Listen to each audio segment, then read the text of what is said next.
మీ ఏం IT AI job అయితే join next it challenge. Job తెచ్చుకోండి, 5 లక్షలు తీసుకోండి.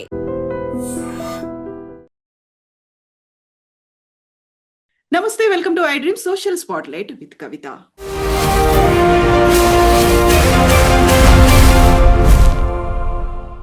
ఉపరాష్ట్రపతి ఎన్నిక అనివార్యమైంది. అయితే అనుకోకుండా ఇంకొక చర్చ కూడా మొదలైంది జస్టిస్ సుదర్శన్ రెడ్డి ఇచ్చినటువంటి తీర్పు మీద.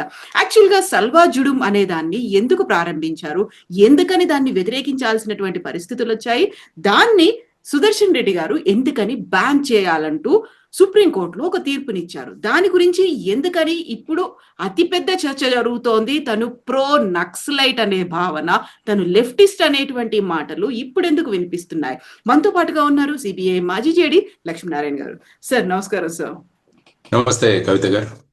సార్, సల్వా జుడుం అనేది అక్కడున్నటువంటి ఎవరైతే స్థానికంగా ఉన్న గిరిజనులు ఉన్నారో వాళ్ళని ఆయుధాలు ఇచ్చి వాళ్ళని రిక్రూట్ చేసుకొని నక్సల్స్ కి వ్యతిరేకంగా పనిచేయించడం, అలా నక్సల్స్ ని అనగదొక్కాలి, లేకుంటే అణచివేయాలి, నిర్మూలించాలి అనేటువంటి ఒక లక్ష్యం. బట్ వాళ్లే యాంటీగా వర్క్ చేస్తున్నారు కాబట్టే, అమాయకుల్ని బలి తీసుకుంటున్నారు కాబట్టే బ్యాన్ చేయాల్సినటువంటి పరిస్థితులు వచ్చాయి అనేది. సో ఇందులో కూడా 2 రకాల వాదనలు వినిపిస్తున్నాయి సార్. వాట్ ఎగ్జాక్ట్లీ సల్వా జుడుం సార్? ఎందుకని ఏర్పాటు చేశారు? వాళ్ళు చేసిన పనులు ఏంటి సార్? యాక్చువల్గా మీరు అన్నట్టు జస్టిస్ సుదర్శన్ రెడ్డి గారు, జస్టిస్ ఎస్ఎస్ నిజర్ గారు జూలై 5, 2011 ఈ జడ్జిమెంట్ అన్నది సుప్రీంకోర్టులో ఇవ్వడం జరిగింది. ఇది 2007లో ఒక రిట్ పిటిషన్ దాఖలు చేశారు. ఆ రిట్ పిటిషన్ లో దాఖలు చేసిన వారు ఎవరంటే నళిని సుందర్ గారు అని, వారు ఢిల్లీ స్కూల్ ఆఫ్ ఎకనామిక్స్ లో సోషియాలజీ డిపార్ట్మెంట్ లో పనిచేసేవారు. ఆ తర్వాత రెండవ వ్యక్తి వచ్చేసి రామచంద్ర గుహా గారు, అంటే ఫేమస్ హిస్టోరియన్ రామచంద్ర గుహా గారు. మూడవ వ్యక్తి ఈఏఎస్ శర్మ గారు, అంటే మన విశాఖపట్నంలో ఉంటారు, వారి X secretary government of India. వీరు ముగ్గురు కలిసి ఈ రిట్ పిటిషన్ ను దాఖలు చేయడం జరిగింది. ఇందులో వాళ్ళు ప్రధానంగా లేవనెత్తిన 3 అంశాలు ఉన్నాయి. వాళ్ళు లేవనెత్తిన మొదటి అంశం ఏంటంటే, ఛత్తీస్గఢ్ రాష్ట్రంలో స్కూల్స్ మరియు కాలేజెస్, హాస్పిటల్స్ ఏవైతే ఉన్నాయో వాటన్నిటినీ కూడా సెక్యూరిటీ ఫోర్సెస్ అన్న వాళ్ళు ఆక్యుపై చేసుకున్నారు. దానివల్ల అక్కడ విద్య సరిగా అందడం లేదు అన్నది ఒకటి. రెండవది వచ్చేసి, అక్కడ లోకల్స్ ని స్పెషల్ పోలీస్ ఆఫీసర్స్ గా అపాయింట్ చేసి, ఆ స్పెషల్ పోలీస్ ఆఫీసర్స్ కి సరిగా ట్రైనింగ్ వగైరా ఇవ్వకుండా వాళ్లకు వెపన్స్ ఇచ్చి వాళ్లను నక్సలైట్ కి అగేన్స్ట్ గా వీళ్ళని ఉపయోగిస్తున్నారు. కాబట్టి అది వాళ్ళు రేపు టార్గెట్స్ గా మారుతారు. ఇది సక్రమం కాదు. ఎందుకంటే రెగ్యులర్ పోలీస్ ఫోర్స్ ఏదైతే ట్రైన్డ్ పోలీస్ ఫోర్స్ ఉంటుంది, ఏ పోలీస్ ఫోర్స్ దగ్గర అయితే అత్యాధునిక వెపన్స్ ఉంటాయో అటువంటి వాళ్ళు నక్సలిజం ఎదుర్కోవాలి. కానీ ఈ అభం శుభయం ఎలుగని వారిని ఈ విధంగా స్పెషల్ పోలీస్ ఆఫీసర్గా అపాయింట్ చేసి వాళ్ళను ఉపయోగించడం అన్నది రాజ్యాంగ విరుద్ధం. దానితో పాటు స్వామి అగ్నివేష్ అని ఒక ఆయన అందులో ఇంకొక కంప్లైంట్ చేశారు. ఆయన ఏం చేశారంటే, సుమారుగా 3 గ్రామాలు, దంతెవాడ అనే జిల్లాలో 3 గ్రామాల్లో సుమారుగా 300 ఇంటిని నిప్పంటించేశారు. ఆ తర్వాత వచ్చేసి అక్కడ ఉన్న సెక్యూరిటీ ఫోర్సెస్ అక్కడ ఉన్న మహిళల మీద అత్యాచారాలు చేశారు, 3గురిని చంపేశారు. సో ఈ 3 విషయాల మీద ఈ రిట్ పిటిషన్ దాఖలై, అది 2007లో దాఖలైతే ఫైనల్ గా 2011లో ఈ జడ్జిమెంట్ ఇవ్వడం జరిగింది. ఇది ఈ తర్వాత ఈ సల్వా జుడుం అన్నది అందరూ ఇప్పుడు వాడుతున్నారు. యాక్చువల్గా సల్వా జుడుం అన్న పదం గోండీ భాషకు సంబంధించి. మీరు చూసుకుంటే గడ్చిరోలి, తర్వాత ఛత్తీస్గఢ్, ఈ జిల్లాల్లో గోండీ భాష గోండీ మాడియా, ఈ 2 భాషలు ఉపయోగిస్తారనమాట. యాక్చువల్గా నేను అక్కడ పనిచేశాను. మహారాష్ట్రలో గడ్చిరోలి జిల్లాలో 2.5 సంవత్సరాలు పనిచేశాను యాంటీ నక్సలైట్ ఆపరేషన్ లో, అక్కడ ఎస్పీ. సో ఆ పరిసర ప్రాంతాలు ఛత్తీస్గఢ్ కూడా మేము వెళ్లే వాళ్ళం. పక్కనే బస్తరు, బాలాఘాటు, రాజ్నంద్గావ్, ఈ జిల్లాలన్నీ ఇక్కడ, దంతెవాడ, ఈ జిల్లాలన్నీ ఉండేవి అక్కడ. సో ఆ పరిస్థితులలో ఈ సల్వా జుడం అంటే ఏంటంటే, వాళ్ళ భాషలో శాంతి యాత్ర అన్నది సల్వా జుడం దానికి ఒక పర్యాయ పదం. అంటే ప్రభుత్వం ఏంటంటే అక్కడ శాంతిని ప్రస్తావించాలన్న ఉద్దేశంలో ఒక యాత్రను చేయాలి, ఒక మార్చ్ తీసుకువెళ్ళాలి. దానికోసం పోలీస్ ఫోర్స్ తో పాటు లోకల్ ప్రజలు కూడా ఉండాలి అన్నది వాళ్ళ అభిప్రాయం. దానితో వాళ్ళు లోకల్స్ ని స్పెషల్ పోలీస్ ఆఫీసర్స్ గా అపాయింట్ చేయడం మొదలుపెట్టారు. ఇది అక్కడ ఉన్న సల్వా జుడం అన్న పదం. ఈ మొత్తాన్ని అర్థం చేసుకోవాలంటే ఒక్కసారి భారతదేశంలో Naxalwadi movement, Naxalbari movement, Naxalite movement ఎలా మొదలైందన్నది కూడా ఒక 2 నిమిషాలు మాట్లాడుకోవాల్సిన అవసరం. సార్ మీరు యాక్చువల్గా చూస్తే 1967లో పశ్చిమ బెంగాల్లో నక్సల్బరీ అనే గ్రామంలో మొట్టమొదటిసారిగా భూస్వాముల మీద ఈ కార్మికులు ఎవరైతే ఉన్నారో, ఆ భూమిలో పనిచేసే వాళ్ళు ఎవరైతే ఉన్నారో, లేబర్ ఎవరైతే ఉన్నారో వాళ్ళు తిరుగుబాటు చేశారు. ఆ రైతుల తిరుగుబాటు అన్నది మొట్టమొదటిసారిగా నక్సల్బరీ గ్రామంలో, అందులో ముఖ్యంగా చారు మధుందర్, కాను సన్యాలు, జంగల్ సంతాలని ఈ ముగ్గురు కూడా దానికి నేతృత్వం వహించారు. అందుకనే నక్సల్బరీ గ్రామంలో మొదలైంది కాబట్టి దీనికి నక్సలిజం అన్న పేరు వచ్చింది. సో ఆ తర్వాత దాన్ని పశ్చిమ బెంగాల్ ప్రభుత్వం గట్టిగా దాన్ని అణిచివేసి, ఆ తరువాత ఏమైందంటే కొండపల్లి సీతారామయ్య గారు ఎవరైతే ఉన్నారో వారు ఆంధ్రప్రదేశ్లో, అంటే ఉమ్మడి ఆంధ్రప్రదేశ్లో ఆయన ఈ ఉద్యమాన్ని తీసుకువెళ్ళి దానికి పీపుల్స్ వార్ గ్రూప్ అని 1980లో ఆయన స్థాపించారు. ఆ తర్వాత ఈ ఉద్యమం, పీపుల్స్ వార్ గ్రూప్ యొక్క ఉద్యమం ఛత్తీస్గఢ్, జార్ఖండ్, ఒడిస్సా, సపోజ్ మన ఉభయ రాష్ట్రాలు, బీహారు, మహారాష్ట్ర వీటన్నిటికీ వ్యాపించి ఈ మొత్తం ప్రాంతాన్ని ఒక రెడ్ కారిడార్ అని పిలిచేవాడు. రెడ్ కారిడార్ అంటే ఇటు ఛత్తీస్గఢ్, ఒడిస్సా, తెలంగాణ, ఆంధ్రప్రదేశ్, బీహార్, మహారాష్ట్ర, జార్ఖండ్ వీటన్నిటినీ కలిపి, ఆ తరువాత ఏమైందంటే ఈ పీడబ్ల్యూజీ అన్నది ఇంకొకటి, బీహార్లో ఇంకొక ఉద్యమం మొదలైంది, దాన్ని ఎంసీసీ అంటారు, మావోయిస్ట్ కమ్యూనిస్ట్ సెంటర్. ఈ రెండు కలిసి సిపిఐ మావోయిస్ట్ అని 2004లో ఒక పార్టీగా ఏర్పడ్డాయి. సో వీరు మెయిన్ గా గెరిల్లా యుద్ధాన్ని ప్రధానమైన వ్యూహంగా స్వీకరించారు. గెరిల్లా యుద్ధం అంటే వాళ్ళు డైరెక్ట్ గా ఫైట్ చేయరు. వాళ్ళు ఏం చేస్తారు, పోలీసులు వెళుతుంటే వాళ్ళ కాన్వాయ్ని అంబుష్ చేస్తారు, దారిలో ల్యాండ్ మైన్లు పెడతారు, తర్వాత పోలీస్ స్టేషన్లపై మెరుపు దాడులు చేస్తుంటారు. సో ఈ విధంగా ఒక వ్యూహాన్ని రచించి వాళ్ళు ముందుకు వెళ్ళడం మొదలుపెట్టారు. అందువల్ల ప్రతి రాష్ట్రం, ఆంధ్రప్రదేశ్ కావచ్చు, మహారాష్ట్ర కావచ్చు, ఒడిస్సా కావచ్చు, లేకుంటే బీహార్ కావచ్చు, మహారాష్ట్ర కావచ్చు, వీరందరూ కూడా కొత్త కొత్త విధాలుగా ఈ నక్సల్ మూమెంట్ ని ఎలా ఎదుర్కోవాలి అన్నది వాళ్ళ వ్యూహ రచనలు వేస్తూ వెళ్ళేవారు. ఎందుకంటే పోలీసింగ్ అన్నది స్టేట్ సబ్జెక్ట్ కాబట్టి, అన్నది రాష్ట్ర ప్రభుత్వ పరిధిలో ఉన్న సబ్జెక్ట్ కాబట్టి, ప్రతి ఒక్క రాష్ట్రం వాళ్ళ పరిస్థితులను బట్టి ఈ నక్సలిజాన్ని ఎలా ఎదుర్కోవాలని వారు రకరకాలుగా వాళ్ళు చేశారు. దీనిలో ముఖ్యంగా మీరు చూసుకోవాల్సిన అంశం ఏంటంటే మహారాష్ట్ర, ఎందుకంటే నేను అక్కడ పనిచేశాను కాబట్టి, మహారాష్ట్రలో 2 రకాలుగా మేము ఈ నక్సలైట్స్ మీద యుద్ధం చేసేవాళ్ళం. ఒకటి పోలీసులు ఎదుర్కోవడం, రెండవది వచ్చేసి స్థానిక ప్రాంతాన్ని అభివృద్ధి చేయడం. So special action plan, special development plan అని 2 ఉన్నాయి. Special action plan, special development plan అని 2. ముఖ్యంగా ఏంటంటే నక్సలైట్స్ అనడం ఏంటంటే స్థానిక ప్రాంతాలు డెవలప్ అవ్వకపోవడం వల్ల ఈ విధంగా ట్రైబల్స్ ని ఆ ప్రాంతాలు డెవలప్ కాకుండా చూసేవాళ్ళు. ఎందుకంటే ప్రతిసారి ప్రభుత్వం మీద వ్యతిరేకంగా వీళ్ళని తయారు చేసేవాళ్ళు స్థానికుల్ని. అందువల్ల మహారాష్ట్రలో ఏం చేసామంటే స్థానిక ప్రాంతాలను అభివృద్ధి చేయడం మొదలుపెట్టాం.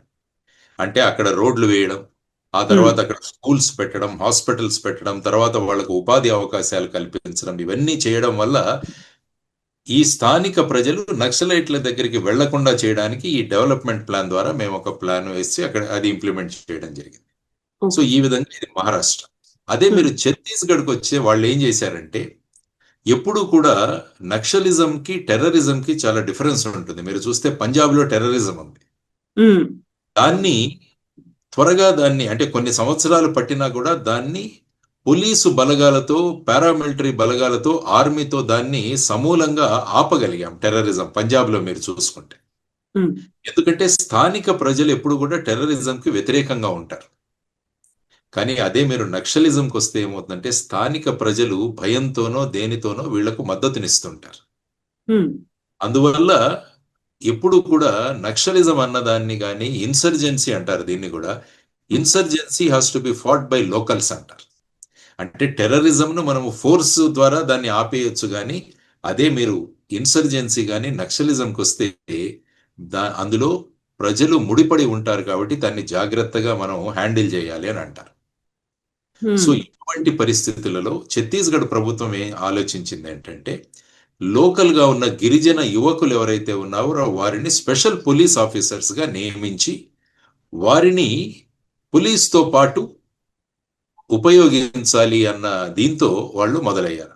దీంట్లో ఓకే. సుమారుగా ఒక 6,000 మందిని స్పెషల్ పోలీస్ ఆఫీసర్స్ గా అపాయింట్ చేశారు. వీళ్ళంతా సల్వాజుడంలో వర్క్ చేస్తున్న వాళ్ళే. సల్వా 6,000 మంది సల్వా జుడుం అన్నది ఒక మూమెంట్. మూమెంట్. యా. సల్వా జుడుం అన్నది శాంతి యాత్ర అన్నది ఒక మూమెంట్. దాన్ని తీసుకురావడానికి స్థానికంగా స్పెషల్ పోలీస్ ఆఫీసర్స్ ని నియమిస్తారన్నమాట. Yeah. సో వీళ్ళను కోయా కమాండోస్ అని కూడా అనేవాళ్ళు అప్పుడు.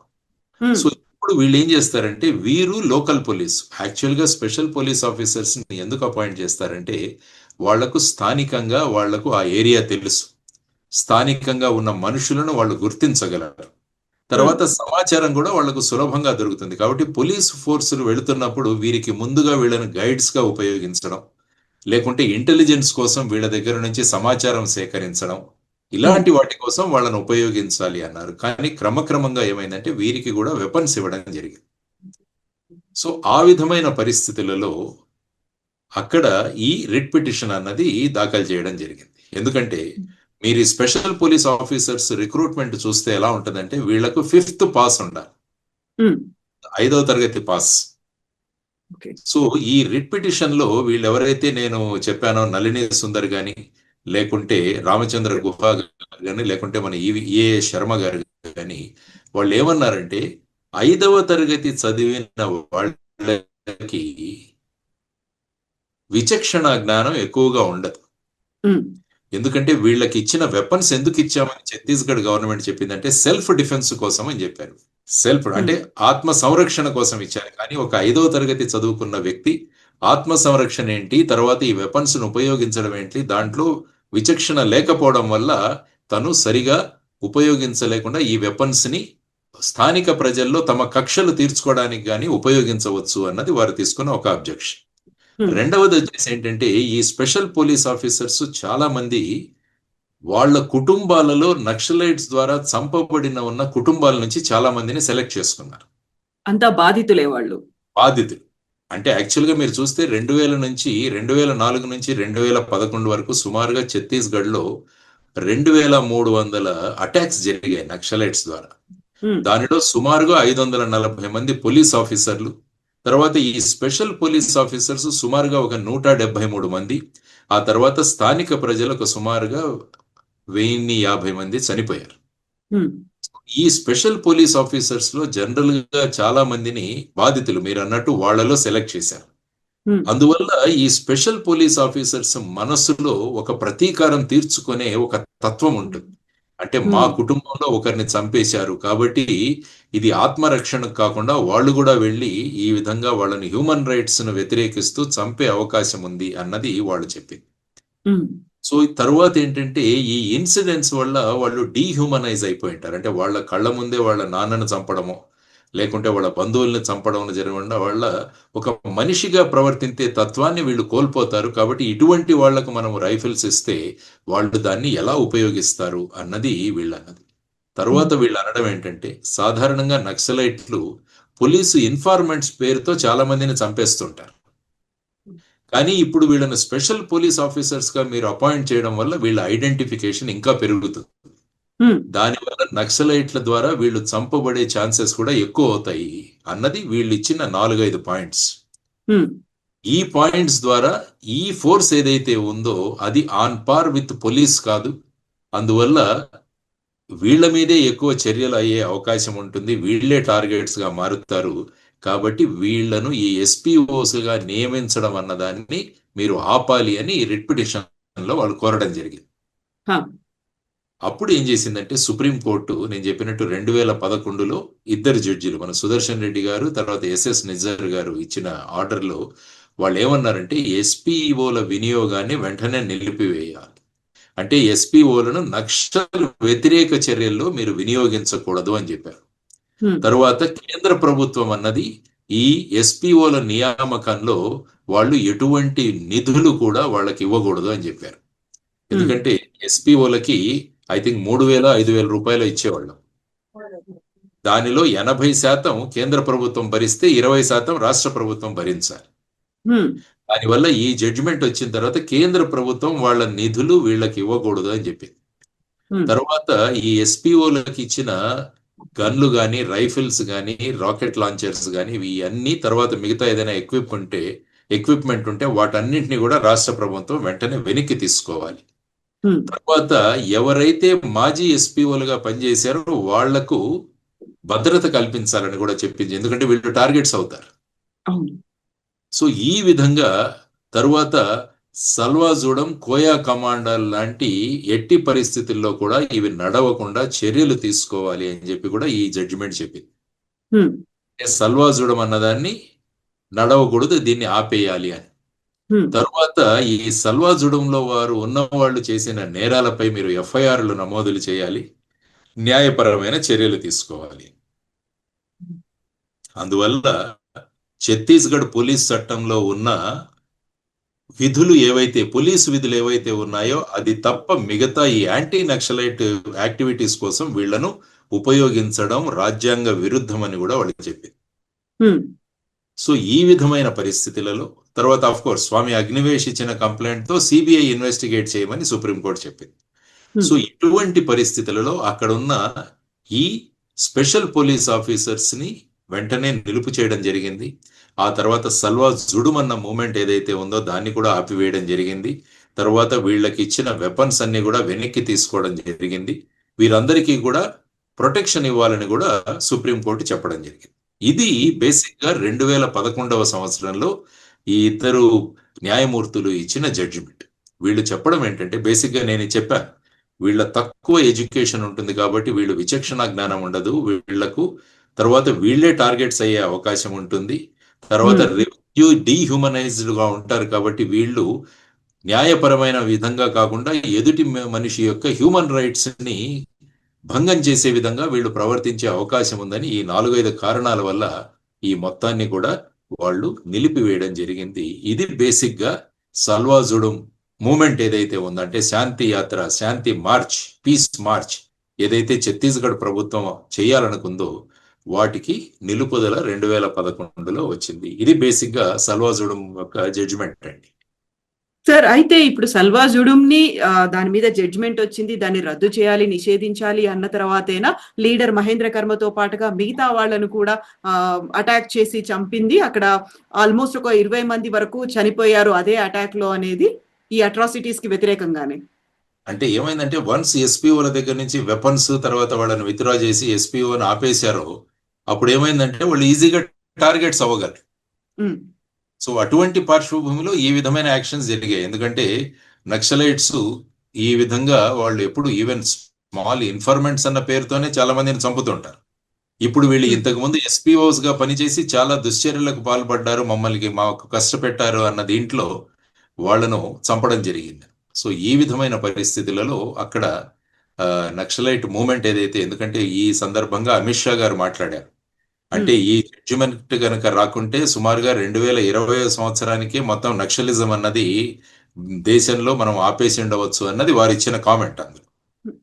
ఎందుకంటే ఇప్పుడు మీరు చూసుకుంటే నక్సల్ మూమెంట్ అన్నది చాలా దెబ్బతినింది. ఇప్పుడు అంటే సెక్యూరిటీ ఫోర్సెస్ ఏవైతే ఉన్నాయో అవి కంటిన్యూస్ గా మీరు చూస్తుంటే నక్సల్ పోలీస్ ఎన్కౌంటర్స్ లో చాలా మంది టాప్ లీడర్స్ చనిపోయారు. మీరు చూసుకుంటే మొన్న బసవరాజ్ కావచ్చు, తర్వాత వచ్చేసి మిగతా పెద్ద పెద్ద క్యాడర్స్ వీళ్ళందరూ కూడా ఈ ఆపరేషన్ గ్రీన్ హంట్ గాని ఇప్పుడు కొత్తగా చేస్తున్న వీటిలో చాలా మంది ప్రాణాలు జరిగింది. ఆపరేషన్ కగార్ కూడా, ఆపరేషన్ కగార్, తర్వాత వచ్చేసి ఆపరేషన్ గ్రీన్ హంట్ అని ఇంతకు ముందు జరిగింది. సో వీటన్నిటి ద్వారా వీరిని కట్టుదిట్టం చేశారు. ఇంకా ఓన్లీ 6 జిల్లాల్లో మాత్రమే ఈ నక్సల్ మూవ్మెంట్ ఉందన్నది ప్రస్తుతం ఫిగర్స్. ఇంతకుముందు సుమారుగా 167 జిల్లాల్లో ఉన్న ఈ నక్సల్ మూవ్మెంట్ ఇప్పుడు 6 జిల్లాలకు మాత్రమే పరిమితమైంది అన్నది ఇప్పుడు చెప్పడం.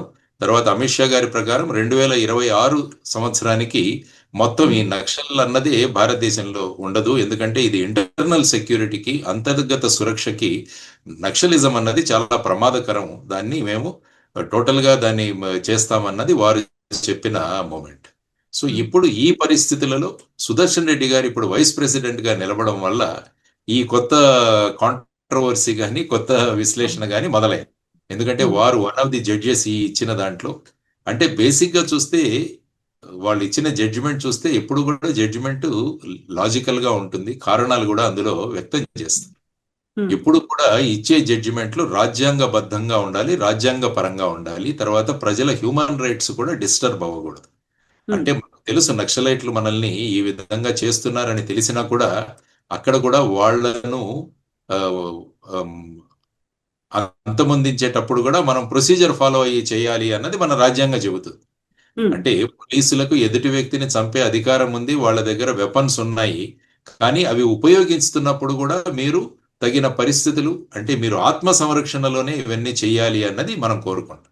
మీ దగ్గర వెపన్స్ ఉన్నాయని కాదు మీరు ఉపయోగించుకోవడం కాదు, ఎప్పుడైతే మీ జీవితానికి ప్రమాదం వస్తుందో అప్పుడు మీరు వెపన్స్ ఉపయోగించవచ్చు అన్నది చెబుతుంటారు. అదే మీరు నక్సలైట్స్ చూసుకుంటే మరి వాళ్లకు పోలీస్ హ్యూమన్ రైట్స్ గురించి ఎప్పుడు మాట్లాడరు ఎవరు కూడా, ఎందుకంటే వాళ్ళు ల్యాండ్ మైన్ బ్లాస్ట్ చేస్తారు, అంబుష్లు చేస్తారు, చాలా మంది కుటుంబాలను చంపేస్తుంటారు.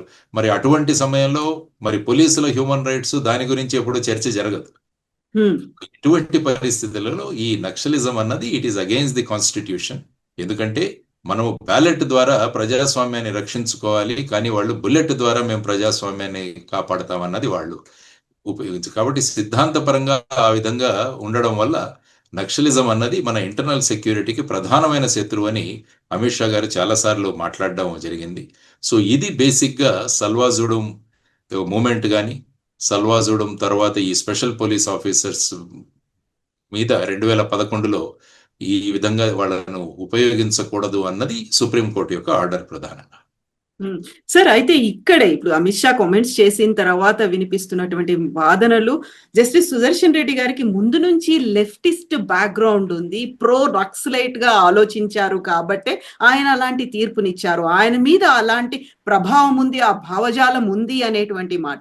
ఇప్పుడు అది రాజకీయాలు, ఎట్ ద సేమ్ టైం న్యాయ వ్యవస్థకు సంబంధించి గతంలో ఇచ్చినటువంటి జడ్జిమెంట్స్, వీటన్నిటి గురించి ఒక చర్చకు దారి తీసేలా చేసింది కదా సార్. అంటే సాధారణంగా ఏంటంటే ఒక జడ్జిమెంట్ మీద విమర్శలు చేయవచ్చు, దట్ ఈజ్ నాట్ డిఫమేషన్ అని మన చట్టాల్లోనే ఉంది. మీరు యాక్చువల్గా సిఆర్పిసి ఇప్పుడున్న బిఎన్ఎస్ఎస్ చూసుకుంటే ఒక జడ్జిమెంట్ మీద మనం కామెంట్ చేయవచ్చు, కానీ జడ్జి మీద వైయక్తికంగా మనం కంప్లైంట్స్ చేయకూడదు అన్నది కూడా అందులో ఉంది. జడ్జిమెంట్ గురించి మీరు మాట్లాడవచ్చు, ఎందుకంటే ఒక జడ్జిమెంట్ వచ్చిన తర్వాత కొంతమందికి అది సానుకూలంగా ఉంటుంది, కొంతమందికి వ్యతిరేకంగా ఉంటుంది. సో ఆ విధంగా జడ్జిమెంట్ మీద చర్చోపచర్చలు జరుగుతుంటాయి. ఆ తర్వాత ఇప్పుడు ప్రధానంగా చూసుకోవాల్సిందే, అది ఐ థింక్ సుమారుగా ఒక 18 మంది రిటైర్డ్ జడ్జెస్ అందరూ కూడా ఈ విధంగా అమిత్ షా గారు మాట్లాడడం కరెక్ట్ కాదు అని చెబితే, తర్వాత ఇంకొక 52 జ్యుడిషియల్ వ్యక్తులు, జడ్జిలందరూ కూడా అందులో ఏమి తప్పు లేదని కూడా వాళ్ళు కూడా కౌంటర్ చేయడం జరిగింది. సో ఈ విధంగా ఇవి కూడా మనం చూస్తున్నాం, అంటే వాద ప్రత్యోపవాదాలు జరుగుతూనే ఉన్నాయి మన సిస్టంలో. సో అందులో ముఖ్యంగా ప్రజలు కూడా ఈ నక్సలిజం గురించి, తర్వాత ఈ సల్వాజుడం గురించి, లేకుంటే సల్వాజుడం గురించి ఎవరు మాట్లాడే ఇప్పుడు 2011లో వచ్చిన జడ్జిమెంట్ ఇది. సో ఆ విధమైన పరిస్థితులలో ఇప్పుడు మళ్ళా అప్పటి పరిస్థితులు, నక్సలిజం గురించి చర్చలు మొదలయ్యాయి. చూడాలి, అంటే ముఖ్యంగా ఒక జడ్జిమెంట్ ఇచ్చినందువల్ల ఒక వ్యక్తి యొక్క లీనియేషన్ ఏదైతే ఉంటుందన్నది అది మనం కరెక్ట్ గా జడ్జ్ చేయలేము. ఎందుకంటే జడ్జి వారు కూర్చున్నప్పుడు వాళ్ళ ముందు ఉండేది రాజ్యాంగం, ఆ తర్వాత చేసిన చట్టాలు, ఈ చట్టాలు రాజ్యాంగబద్ధంగా ఉన్నాయా లేదా అని విశ్లేషించడం. అందువల్ల మీరు ముఖ్యంగా జడ్జిమెంట్ చూసుకుంటే వారు డీటెయిల్డ్ గా కామెంట్స్ ఇచ్చారు అందులో, ఎందుకు మేము దీన్ని రాజ్యాంగబద్ధం కాదు అని మేము అంటున్నాము అన్నది. వారు మీరు స్పెషల్ పోలీస్ ఆఫీసర్స్ ను అపాయింట్ చేసుకోవచ్చు, స్పెషల్ పోలీస్ ఆఫీసర్స్ ఎప్పుడు కూడా పోలీసులకు మద్దతుగా ఉండాలి, కానీ వాళ్లను యాంటీ నక్సలైట్ ఆపరేషన్స్ లో ఉపయోగించడం అన్నది కరెక్ట్ కాదు అన్నది ప్రధానంగా అందులో ఉన్న జడ్జిమెంట్స్. వాళ్లకు వెపన్స్ ఇవ్వద్దు, వాళ్ళని యాంటీ నక్సలైట్స్ సపోజ్ ఆఫీసులో కానీ ఏదైనా చిన్న చిన్న పనులకు కానీ ఇటువంటి వాటికి ఉపయోగించు special police officer. For example home guards ఉంటారు, హోమ్ గార్డ్స్ ను కూడా మనం ఉపయోగిస్తుంటాం. సపోజ్ వినాయక చవితి ఇప్పుడు జరుగుతోంది, ఆ బందోబస్తులో పోలీసులతో పాటు హోమ్ గార్డ్స్ కూడా ఉంటారు.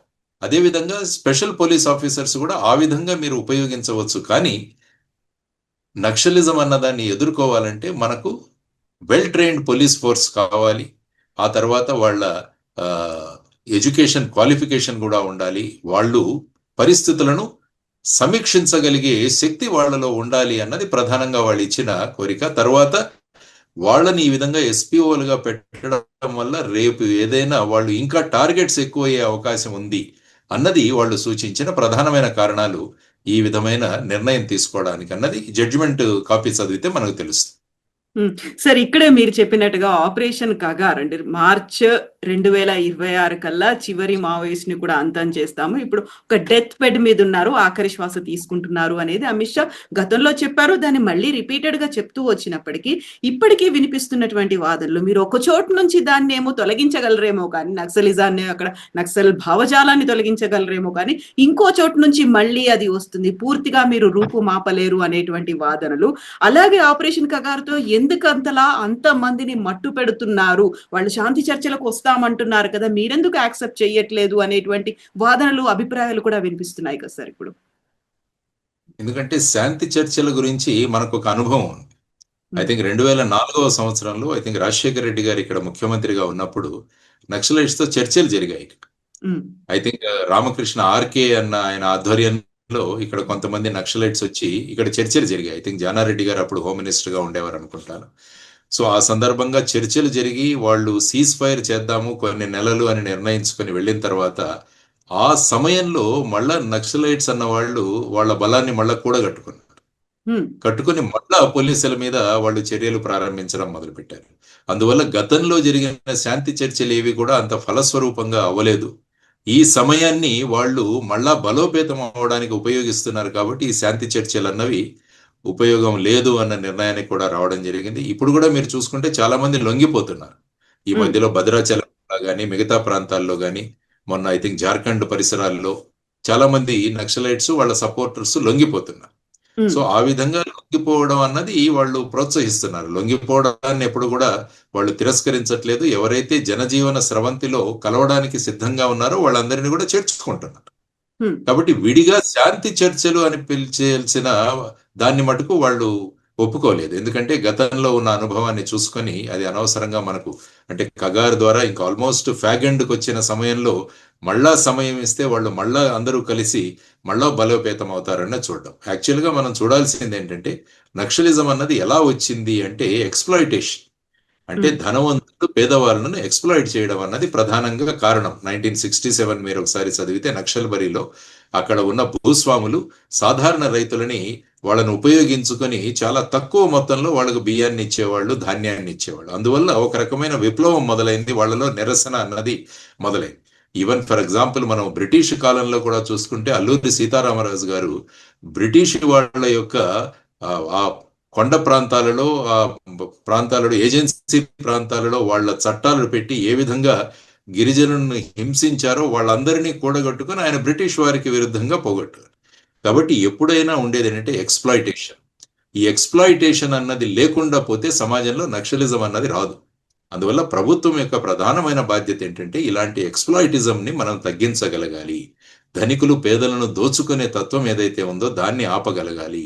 అందరికీ సమానమైన ఆపర్చునిటీస్ కావాలి, అన్ని ప్రాంతాలు అభివృద్ధి చెందాలి అన్నది ముఖ్యంగా కోరుకుంటున్న అటువంటివి గనక మనం తీసుకురాకుంటే ఫైనల్ గా నక్సలైట్లు ఎక్కడి నుంచి వచ్చారు? ప్రజల నుంచే వచ్చారు, నిరసనల వల్ల వచ్చారు. ఆ నిరసనలు అన్నవి ఎందుకు వస్తున్నాయన్నది మనం అనలైజ్ చేయగలిగితే అభివృద్ధి లేకపోవడం వల్ల, ఆపర్చునిటీస్ లేకపోవడం వల్ల ఒక రకమైన నిరాశలో ఉన్న వాళ్ళు ఏమవుతుందంటే ఇప్పుడు మనం స్కూల్స్ కాలేజెస్ పెట్టి అందరినీ మనం విద్యావంతులుగా చేస్తున్నాం, కానీ వాళ్లకు సరి అయిన ఉపాధి లేకుంటే ఏమవుతుందంటే వాళ్ళలో ఒక రకమైన విప్లవాత్మకమైన భావాలు వస్తాయి. సో అప్పుడు ఏమవుతుందంటే వాళ్ళందరూ కూడా ఈ విధమైన మార్గంలో వెళ్ళే అవకాశం ఉంటుంది.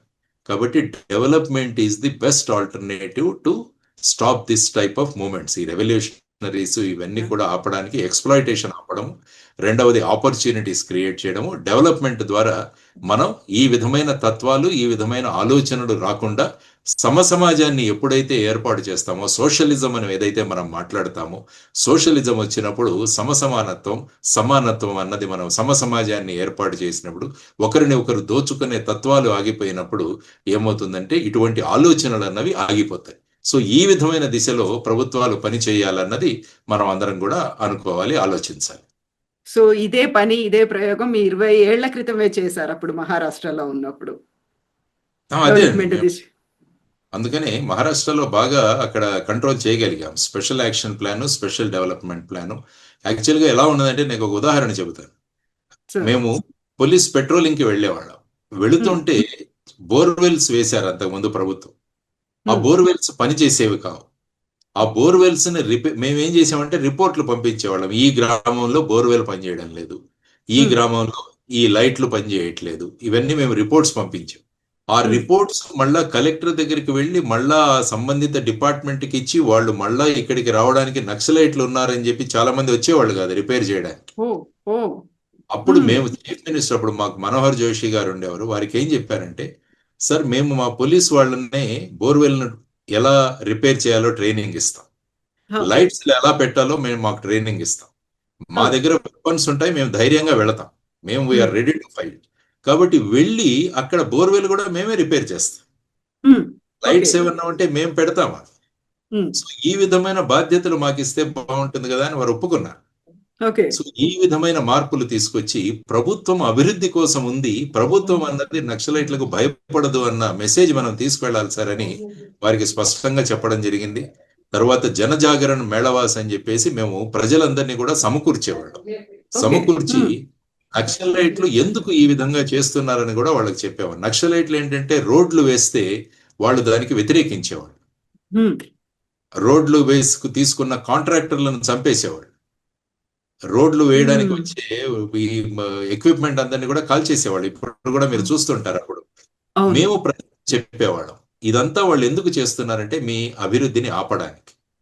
అంటే రోడ్లు గనక మేము వేస్తే అభివృద్ధి మీ దగ్గరికి వస్తుంది, అందువల్ల మీరు బాగుపడతారు, కాబట్టి మీరు బాగుపడడం వాళ్ళకి ఇష్టం లేదు అని ప్రజలను ఆ విధంగా మేము కౌంటర్ ప్రొపగండా అంటారు దీన్ని చేసేవాళ్ళం.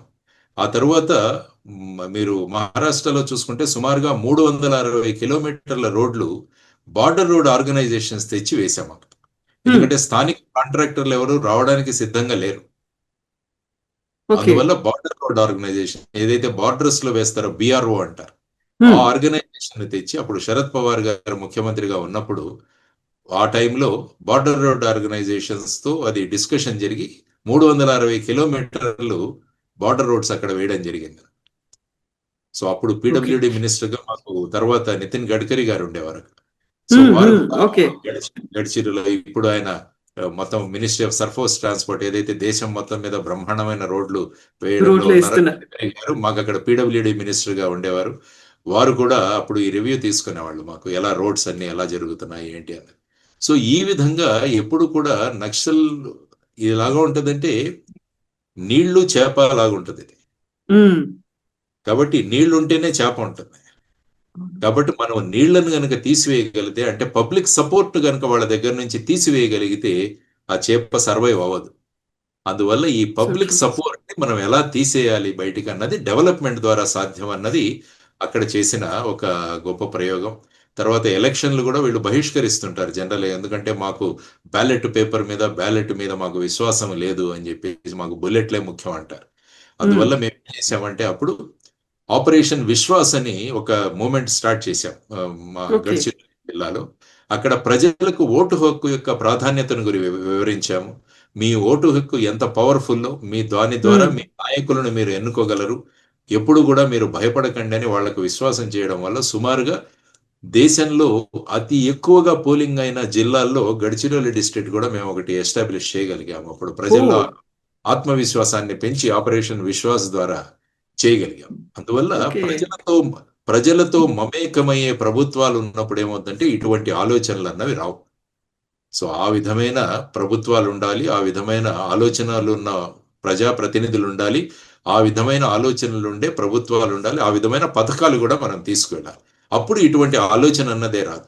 ఎప్పుడైతే నిరుద్యోగ సమస్య పెరుగుతుందో మళ్ళా ఇటువంటి ఆలోచనలు తలెత్తే ప్రమాదం ఉంటుంది. సో నిరుద్యోగ సమస్య అన్నది ప్రధానంగా ఎదుర్కోవాలి, పేదరికం అన్నదాన్ని కూడా మనం రూపుమాపగలగాలి.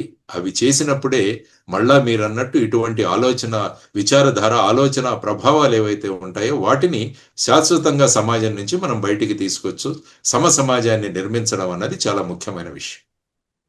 Thank you so much, sir. Thank you so much for the insightful information, sir. As usual గా చాలా ఎక్స్టెన్సివ్ గా ఉంది, మోర్ డీప్ ఇన్ఫర్మేటివ్ గా కూడా ఉంది sir. Thank you so much sir. నమస్తే. నిజంగా ప్రస్తుతం ఉన్నటువంటి సమాజం దేనికి ప్రయారిటీ ఇస్తుంది? ఆర్థిక సంబంధాల చుట్టూ మాత్రమే తిరుగుతోంది. మళ్ళీ ఎన్నికలంగానే చాలా విరక్తి కలుగుతున్నాం. మంచి అనిపిస్తుంది కదా, లేడీస్ కూడా ఛాలెంజింగ్ జాబ్స్ చేసినప్పుడు చాలా బాగుంటది. ట్రాఫిక్ అసిస్టెంట్స్ గా నియమించిన ట్రాన్స్జెండర్స్ అందరితో సాల్యూట్ చేయించుకుంటున్నారు. ఫుడ్ డెలివరీ ఇవ్వటానికి వెళ్ళినటువంటి డెలివరీ బాయ్ అనిల్ పై కళ్ళ ముందు